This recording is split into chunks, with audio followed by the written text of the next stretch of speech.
Steve Baker. Thank you, Sir David, and I refer to the declarations I've made in relation to the COVID recovery group.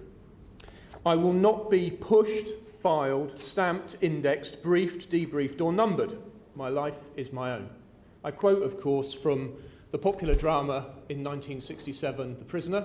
It seems to me that nothing has changed in relation to some people's desire to treat us as commodities to be managed by the state, and yet what has changed is the availability of technology to make it so. I'm very grateful to my constituents who've written to me about this matter, and I just would point out we've had a prior debate on this subject, or at least in which I raised this subject, and I thought that my honourable friend, the Minister for Vaccines, had ruled out vaccine passports, and I'm very grateful, therefore, to have this opportunity to hear from the Minister at this stage in the review through this petition, and I'm grateful to the petitioners.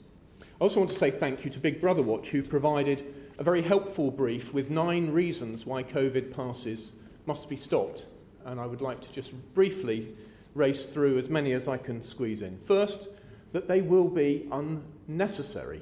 The availability of effective vaccines, and indeed the government's amazing success in rolling them out, means that those most vulnerable to COVID-19, and soon anyone who wants and is medical eligible for a vaccine, will have a high level of protection from the virus. That means hospitalisations and deaths associated with COVID will drastically fall, and overbearing controls on society will not be justified. I know the government is now looking at COVID status certificates, which brings into play the issue of mass testing.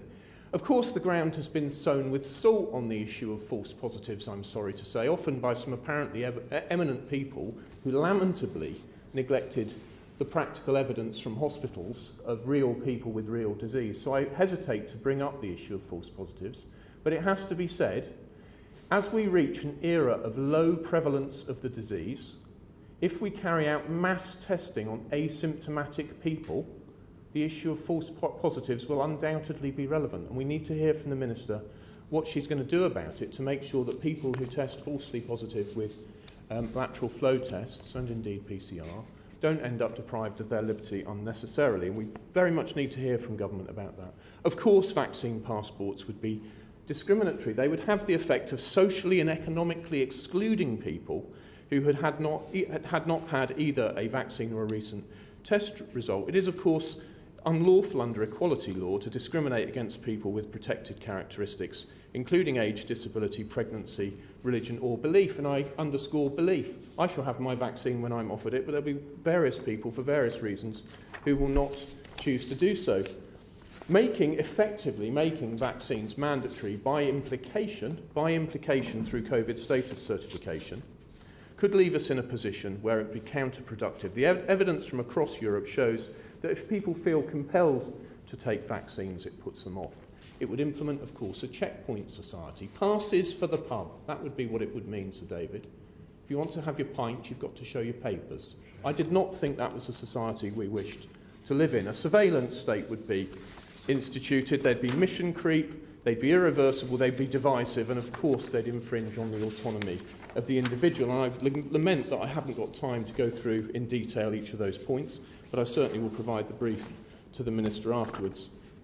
I want to finish with another quote from the prisoner, something which I would ask people advocating for these certification regimes to bear in mind. Number 2 says, "We can treat folly with kindness, knowing that soon his wild spirit will quieten and the foolishness will fall away to reveal a model citizen." And number 6 replies, "That day you'll never see."